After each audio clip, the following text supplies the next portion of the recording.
আজকে হচ্ছে তালহা আর ইতির বিয়ে। আমি অনেক বেশি এক্সাইটেড, তার পাশাপাশি একটু স্যাড, নার্ভাসও, আর ইমোশনালও, যেহেতু আমাদের একদম সবার ছোট বোন।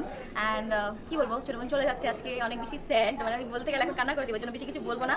বাট আই নো তালহা অনেক ভালো ছেলে, তালহা ইতিকে একদম ভালো মতো একটা ফ্রেন্ডের মতো ট্রিট করবে, আর দুইও একদম ভালোভাবে সংসার করবে, এটাই দোয়া করি, আশা করি। আর আমার বোনকে সবসময় এইভাবেই ভালোবাসো।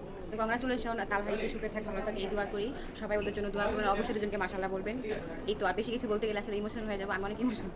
এইটাই, সবাই দোয়া করবেন ওদের জন্য। তো আজকে হচ্ছে তালহা মামার ওয়েডিং, অ্যান্ড তালহা মামার ওয়েডিং কিন্তু আমারই খালামণির সাথে, আমার ছোট্ট একটা খালামণি। অ্যান্ড মামার কথা কি বলবো, আমি জানি আমার মামা আমার খালামণিকে হ্যাপি রাখবে, তাও আমি মামাকে আবারও বলতেছি, মামা আমার খালামণিকে কিন্তু ভালো রাখতে হবে, ওকে?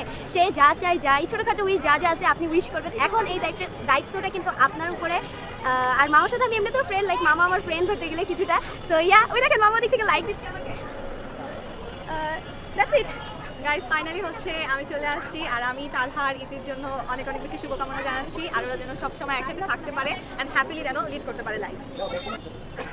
কিরে তালহা, উল্টা হয়ে দাঁড়িয়ে আছিস কেন? আমি মুখ ঘুরাবো না। কেন? এমনি